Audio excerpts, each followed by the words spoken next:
Malgré ses titres et ses responsabilités, elle n'a jamais perdu son sens de l'humour. Réputée pour ses petites phrases, souvent lancées avec ironie et malice, la reine Elisabeth II, qui s'est éteinte il y a un an, était également connue pour ne pas épargner ses 4 enfants de ses remarques. D'ailleurs, s'y est une constatation acerbe, à la naissance du prince William, qui avait marqué les témoins.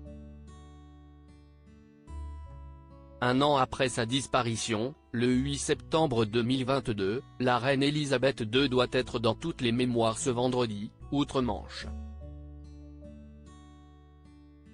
Mais si les fans de la monarchie, les amis, ou encore ses collaborateurs se souviendront d'une femme qui a tenu son rôle pendant plus de 70 ans sans fléchir, sa famille, elle, pourra aussi se rappeler d'une mère et d'une grand-mère affectueuses mais souvent absentes, plus proche de ses petits-enfants que de ses enfants, avec qui elle a été très sévère.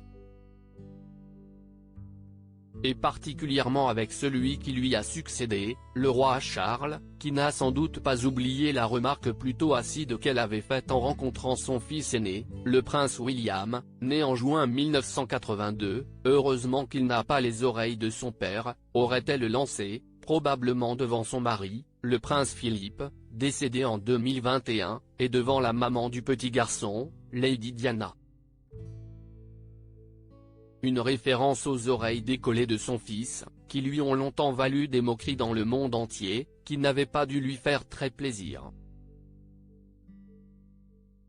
Mais il faut dire qu'avec son aîné, les relations étaient très loin d'être simples.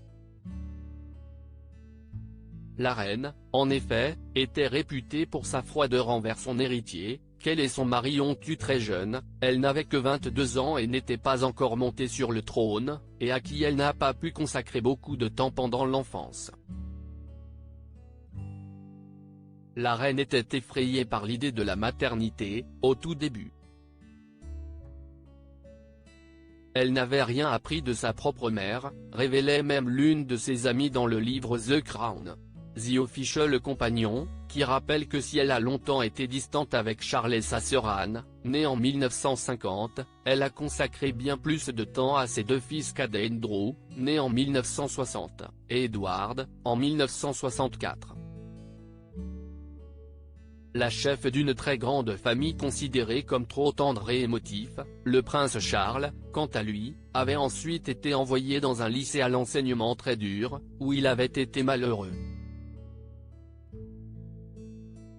Un choix qu'il n'a pas reproduit ensuite pour ses propres enfants, les princes William et Harry. 2 jeunes hommes très protégés par leur grand-mère, d'ailleurs, au contraire de son attitude avec Charles III et malgré la remarque assez piquante sur ses oreilles, les 2 petits princes ont été couvés par leur granny, d'abord lors du divorce difficile de leurs parents, puis après la mort de leur mère Diana, en 1997.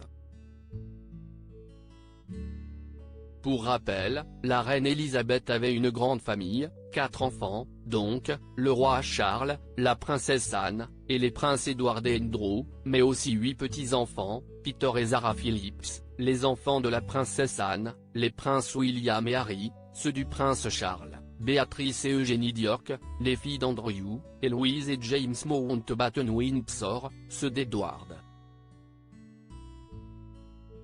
Sans parler de ses 13 arrière-petits-enfants, Savannah Isla Phillips, Mia, Lena et Lucas Tyndall, George, Charlotte et Louis de Galles, Archie et Lilibet de Sussex, Sienna Mapley Mosey et Auguste et Ernest Brooksbank, qui la rendaient la plus heureuse.